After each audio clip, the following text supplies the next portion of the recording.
میں ابھی American elections کو فالو کر رہا تھا جس طرح ہم سب کر رہے تھے، تو میں نے اپنے آپ کو کمپیئر کیا کہ بائیڈن کی پریزیڈنٹ الیکٹ بائیڈن کی کتنی تیاری ہوگی جب وہ آفس سنبھالے گا، اس کے مقابلے میں میری کتنی تیاری تھی جب میں نے آفس سنبھالا۔ تو ہمارا الیکشن ختم ہوا 25 جولائی کو۔ 25 جولائی کے بعد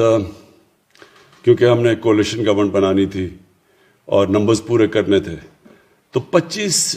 جولائی سے لے کے جو ہمارا 18 اگست کو جو میں نے اوتھ لی، تو 25 سے لے کے 18 تک تو ہمارا مسلسل کوشش رہی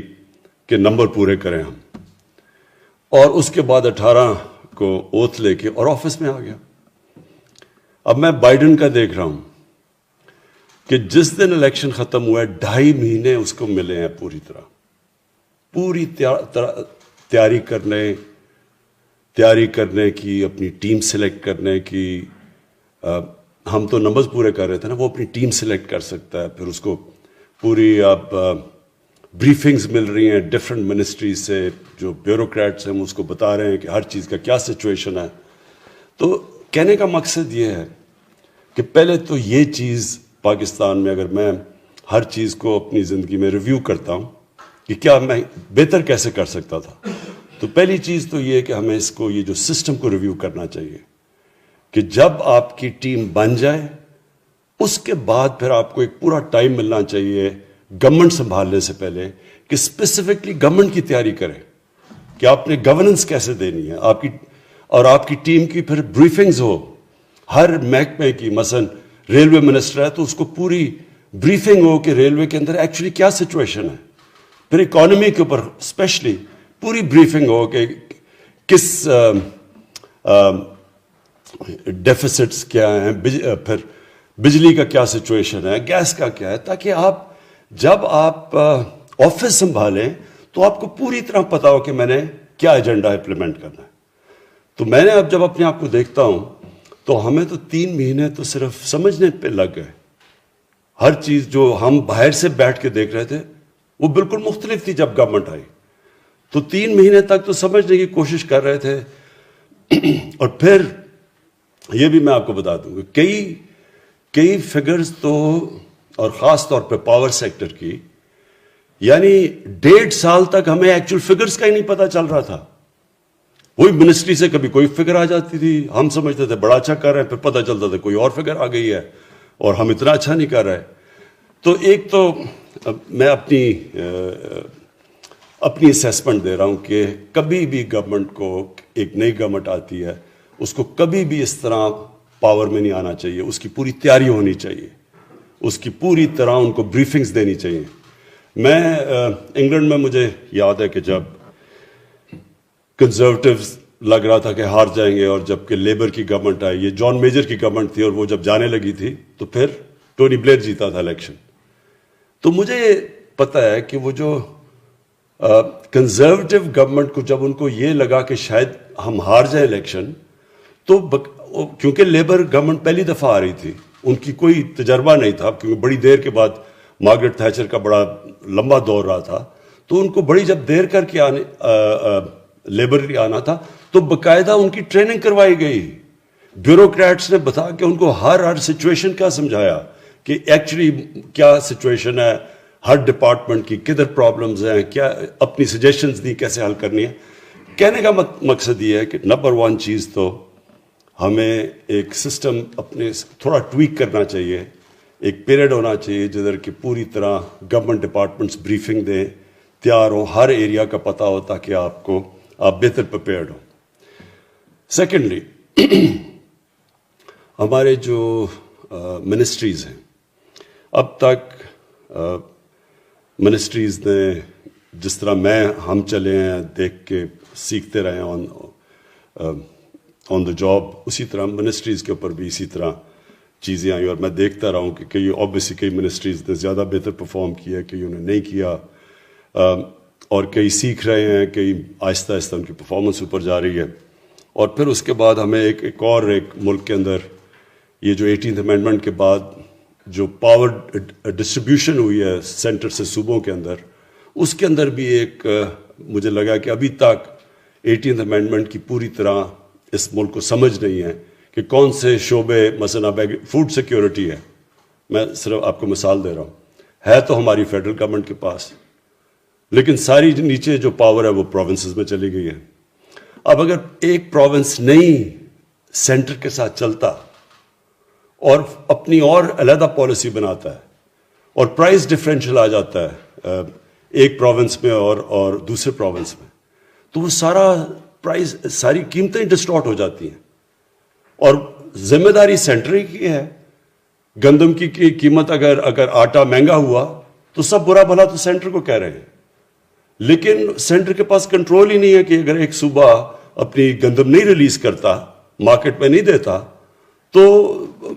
پرائز ڈفرینشل کو وہ نہیں ختم کر سکتا، اس کے اختیار میں نہیں ہے، لیکن ذمہ داری ایک اس قسم کی سینٹر میں۔ تو میں یہ ڈسٹورشنز اس لیے بتا رہا ہوں کہ اس سے ہم نے بڑی چیزیں سیکھی ہیں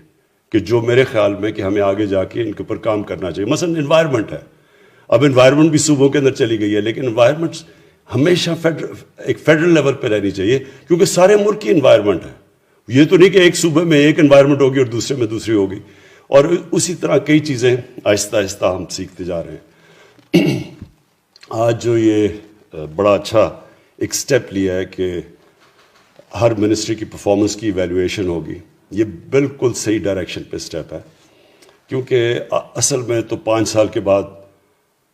فیصلہ یہ پبلک نے یہ فیصلہ کرنا ہے کہ کیا ہم نے ان کی زندگی بہتر کی یا نہیں کی، کیا ہم نے لوگوں کے لیے جو ہم نے ان سے وعدے کیے تھے وہ پورے کیے یا نہیں کیے۔ تو وہ جو گورننس ہے وہ تب تک جب تک کہ ساری منسٹریز پرفارم نہیں کریں گی ہم گورننس نہیں دے سکتے۔ تو یہ جو آج ایک سٹیپ لیا ہے اور یہ جو ہم نے کانٹریکٹ سائن کیے ہیں، یہ میں شہزاد ارباب آپ کو خراج تحسین پیش کرتا ہوں کہ یہ بڑا اچھا انیشیٹو ہے۔ یہ اب ہم اپنے اوپر پریشر ڈالیں گے کہ ہمارے تقریباً اب 2.25 سال ہیں، اور جتنا بھی اب باقی ٹائم رہ گیا ہمیں اب اپنی جو گورننس کی پرفارمنس ہے اس کو بہت آگے لے کے جانا ہے، کیونکہ اب ہمارے پاس تو ایکسکیوز نہیں ہے کہ ہم سیکھ رہے ہیں یا ہم نئے ہیں یا تجربہ نہیں تھا، کیونکہ ہماری تو گورنمنٹ پہلی دفعہ، زیادہ تر لوگ پہلی دفعہ پاور میں آئے، تو یہ اب پرفارمنس کا ٹائم آ گیا، اور پرفارمنس کے لیے اپنے اوپر پریشر ڈالیں۔ اب یہ جو آپ کانٹریکٹ سائن کیے ہیں ان کے اوپر ایویلویشن ہوگی ہر منسٹری کی، اور ہر منسٹری اپنے اوپر بھی پریشر ڈالے گی کہ انہوں نے اب یہ ٹارگٹس میٹ کرنے ہیں، اور ان ٹارگٹس کے اندر جو سب سے بڑا چیلنج مجھے نظر آ رہا ہے میں ابھی آپ کے سامنے رکھ دیتا ہوں،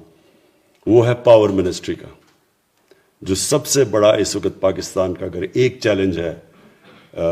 جو مجھے کئی دفعہ رات کو نیند نہیں آتی سوچ کے، وہ ہے ہماری پاور منسٹری، جو بجلی ہے۔ یہ جو بجلی کا سیکٹر ہے یہ ایک اتنا کمپلیکس اور کمپلیکیٹڈ سیکٹر ہے، اس میں اتنے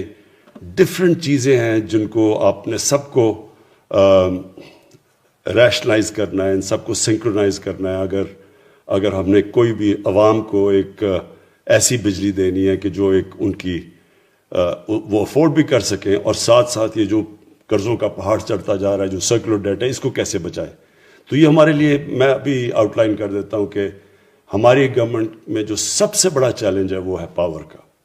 یہ ہے ہمارا نمبر 1 چیلنج، جو کہ جو ہمیں اس پہ جتنا بھی ہم کام کریں اور کوشش کریں، اس کے اندر کئی فیکٹرز ہمارے کنٹرول میں، کئی ہمارے کنٹرول میں بھی نہیں ہیں، لیکن نمبر 1 میں صرف چیلنج سامنے رکھ رہا ہوں۔ دوسرا جو ہے ہماری سبسڈیز، ہم تقریباً 2,500 ارب روپے کی سبسڈیز دے رہے ہیں، اور کوشش یہ ہے کہ سبسڈیز تو ہونی چاہیے، ہر ملک میں سبسڈیز ہوتی ہیں، اور اس کا مقصد یہ ہوتا ہے کہ آپ کا جو کمزور طبقہ ہے اس کو آپ اس کے لیے سبسڈی دیتے ہیں، اس کی مدد کرتے ہیں، اس کو بینیفٹ دیتے ہیں سبسڈی سے، اور ساتھ ساتھ جو دوسرا مقصد ہوتا ہے کہ جو علاقے پیچھے رہ گئے ہیں ان کے اوپر ان کو سبسڈائز کیا جائے، اور جو تیسری چیز ہے وہ یہ ہے کہ ویلتھ کریشن کے لیے، مثلا ہمیں اگر ہم ایکسپورٹس نہیں بڑھاتے تو ہمارا یہ جو سب سے بڑا مسئلہ کرنٹ اکاؤنٹ ڈیفیسٹ کا ہے، اور جو اللہ کا شکر ہے آج جو ہم نے اب یہ چوتھے مہینے 5ویں مہینے فگر دیکھی ہے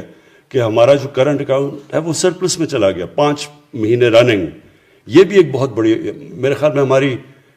کئی پرفارمنسز سے مجھے بڑا فخر ہے، یہ ایک بہت بڑا فخر ہے، کیونکہ یہ اگر ہمارا کرنٹ اکاؤنٹ ڈیفیسٹ میں رہتا ہے تو روپے پہ پریشر پڑتا ہے، روپے پہ پریشر پڑتا ہے، اور روپیہ اگر گرتا ہے تو اس کا سب سے بڑا مسئلہ ہے مہنگائی. اور مہنگائی جو ہے وہ ہمیں، وہ بھی ایک چیلنج ہے کہ ہم نے لوگوں کے اوپر بوجھ نہیں ڈالنا. تو ایک تو یہ بہت بڑی ہماری اچیومنٹ ہے. لیکن جو سبسڈیز ہیں، سبسڈیز کو ویلتھ کریشن کے لیے استعمال کریں ہم، جو ایکسپورٹس بڑھانے میں، کوئی انڈسٹریز کو تاکہ لوگوں کو روزگار ملے اور اکانومی چلنی شروع، وہاں تک ٹھیک ہے. لیکن کئی سبسڈیز ہیں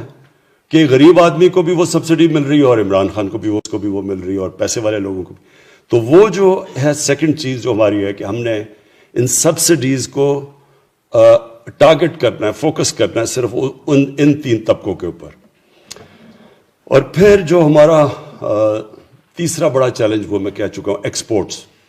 جب تک ہم اپنی ملک کو ایکسپورٹس کی طرف نہیں لگاتے تو ہم کبھی بھی اس سے نہیں نکلیں گے، یہ وشس سائیکل سے، کہ ہم جیسی ہماری اکانومی اوپر جانے لگتی ہے ہمارا کرنٹ اکاؤنٹ ڈیفیسٹ اس لیے ہونا شروع ہو جاتا ہے کہ ہم امپورٹ زیادہ کرنا شروع ہو جاتے ہیں، وہ روپے پہ پریشر پڑتا ہے، پھر ہمارے فارن ایکسچینج ریزروز پہ پریشر پڑتا ہے، اور پھر ہمیں IMF کے پاس جانا پڑتا ہے. 20 دفعہ پاکستان IMF کے پاس جا چکا ہے. تو ایکسپورٹس کے اوپر ایک اسپیسیفکلی اب ہم نے پورا زور لگانا ہے. اور اس کے لیے میری اینڈ میں سم اپ کروں گا کہ میرا کیا پلان ہے اس پہ. اور پھر جو ایک اور بہت بڑا ہمارے اوپر پہاڑ چڑھتا رہا ہے وہ پینشنز کا ہے. ہماری جو پینشنز ہیں وہ اتنی ہر جگہ پروونشل گورنمنٹس کی اداروں کے اندر پینشنز اتنی بڑھتی جا رہی ہیں، اور کبھی کسی نے صحیح معنی میں پینشنز کا پلان نہیں کیا. تو وہ ڈاکٹر اشرت ہم انتظار کر رہے ہیں کہ آپ کی جو ایک اسکیم پینشن کی ہے، جو کہ ملیشیا میں ڈاکٹر مہاتر نے تو کہا تھا کہ وہ پینشنز کو سیونگز میں کنورٹ کر دیا، وہ تو ان کا ایسٹ بن گیا. تو ہمارے لیے تو اس وقت پوری لائبلٹی بنی ہوئی ہے. ایک تو وہ بہت بڑا ہمارے لیے چیلنج ہے. اور جو ہم نے سیکٹرز کے اوپر خاص کانسنٹریٹ کرنا ہے وہ ہمارا ایگریکلچر ہے، اس کے اوپر ہم نے کانسنٹریٹ نہیں کیا. ایگریکلچر ایک ہے کہ اگر ہم اپنی پروڈکٹیوٹی کے اوپر زور ڈالتے رہیں تو وہ ایک ایسی چیز ہے کہ وہ ملک کو، ہمارا ایگریکلچر ایک امپلائمنٹ بھی دیتا ہے، اور پھر صرف پروڈکٹیوٹی بڑھانے سے ہماری فوڈ سیکیورٹی بھی ہو جاتی ہے، اور ملک کو بھی ہم اٹھا دیتے ہیں. اور ادھر چائنا کا ہمیں بہت فائدہ ہے، بیکاز چائنا کے ساتھ جو سی پیک کے اندر اب ہم ایگریکلچر کے اوپر بھی کانسنٹریٹ کر رہے ہیں، اس کی ٹیکنالوجی ٹرانسفر اور پروڈکٹیوٹی میں، تو انشاءاللہ وہ بھی ہمارے لیے بہت بڑا فائدہ ہوگا. تو میں آخر میں جو میں نے 2.25 سال کے بعد ایک نتیجے پہ آیا ہوں کہ ہمارا جو گورننس ہے، ہمارے گورننس سسٹم کو ڈاکٹر ارشد پوری کوشش کر رہے ہیں کہ سول سروس ریفارمز ہو تاکہ تیزی سے چیزیں ہوں ہماری گورننس سسٹم کے اندر. لیکن جو میں نے ایک چیز ریئلائز کی ہے کہ ہمیں اب پرائرٹائز جب تک ہمارا سسٹم، ہمارا بیوروکریسی کا سسٹم اور تیز چلنا نہیں شروع ہوتا، اس تک ہمیں یہ کرنا پڑے گا، اس ٹائم تک کہ ہمیں چینلز بنانی پڑیں گی کہ جو ہماری ٹاپ پرائرٹی کی چیزیں ہوں گی ان کو اے گریڈ میں ڈال دیں گے، اور پھر جو سیکنڈ بی گریڈ اور سی گریڈ اس طرح کر دیں گے. ان چینلز کو جو آن لائن رکھیں گے، جو بھی ہمارے اے گریڈ کے پروجیکٹس ہوں گے ان کو ہم آن لائن فالو کریں گے، اور کسی قسم کی ان کے اوپر رکاوٹ نہیں ہونی چاہیے. کیونکہ میں نے ریئلائز کیا کہ اتنے امپورٹنٹ سبجیکٹس ہوتے ہیں، اربوں روپے کا ملک کو نقصان ہوتا ہے، فائدہ یا نقصان ہونا ہوتا ہے، اور وہ جا کے پھنس جاتے ہیں کسی منسٹری میں، اور پھر وہیں پھنس جاتے ہیں. کوئی پتہ ہی نہیں چلتا کہ مہینہ 2 مہینے، یعنی کوئی ایجنسی نہیں ہوتی کہ ملک کو فائدہ یا نقصان ہے، لیکن وہ چیزیں پھنس جاتی ہیں. تو ہم نے یہ جو ایک چینل اب بنانی ہے کہ پہلے تو ادھر سے شروع کریں گے کہ جو ٹاپ پرائرٹی ملک کے جو ایشوز ہیں، جو ہمارے جو سبجیکٹس ہیں، ان کو ہم نے فاسٹ ٹریک کرنا اور فالو کریں گے کہ کہیں بھی رکتے ہیں تو پینلائز کیا جائے گا ان منسٹریز کو جدھر بھی کہ وہ کسی وجہ سے بھی ایک ملک کے لیے جو پرائرٹی والے پروجیکٹس ہیں وہ سلو ڈاؤن نہ ہو. اور میں خاص طور پہ ایکسپورٹ سیکٹر کے اوپر میں یہ کہتا ہوں، اور ہماری جو انڈسٹریز ہیں جو اس وقت انڈسٹریلائز کر رہا ہے ملک، اور اس کے اندر جو بھی چیزیں ملک میں ڈالرز لے کے آتی ہیں، جس سے ہمارے یہاں ڈالرز بچتے ہیں یا ملک میں ڈالر آتے ہیں، اس کو ہم نے پرائیورٹائز کر دینا ہے، کیونکہ یہ ایک ہمارا ونریبل ایریا ہے کہ ہمیں ڈر یہ ہے کہ جیسے جیسے ماشاءاللہ ہماری اکانومی گرو کرنی شروع کی ہے اور ہمارا کنسٹرکشن سیکٹر اٹھ رہا ہے، انڈسٹری چل رہی ہے، تو اب خوف یہ ہے کہ پریشر پڑنا شروع کر دے گا ہمارے کرنٹ اکاؤنٹ کے اوپر، اور پھر کیونکہ جیسے جیسے اکانومی گرو کرے گی، امپورٹس بڑھیں گی، اور وہ جو ہمارا پریشر ہے کسی طرح اس کو ہم اوائڈ کر لیں، یعنی ہم اپنی کرنٹ اکاؤنٹ کو ڈیفیسٹ میں نہ جانے دیں تاکہ روپے پہ نہ پریشر پڑے، وہ سب سے کرٹیکل چیز ہے اس وقت. کہ اللہ کا شکر ہے جیسے بھی یہ 2 سالوں کی بڑی مشکلوں کے بعد ہماری جب اکانومی اب چلنی شروع ہوئی ہے اور ہمارے پازیٹیو سائنز نظر آ رہے ہیں، تو یہ امپورٹنٹ یہ ہے کہ آگے جو پٹ فالز ہیں ہم ابھی سے پری ایمپٹ کریں ان کو. تو میں انشاءاللہ شہزاد ہم اس کی ایویلیویشن رکھیں گے اپنی منسٹریز کی، اور یہ بڑا اچھا انیشیٹو ہے کہ ساری منسٹریز کو ہمیں پتہ ہوگا کہ جو انہوں نے ٹارگٹ سیٹ کیے کیا وہ اس کے اوپر میٹ کر رہے ہیں یا نہیں، اور پھر اسی کے اوپر ان کی ایویلیویشن ہوگی. Thank you.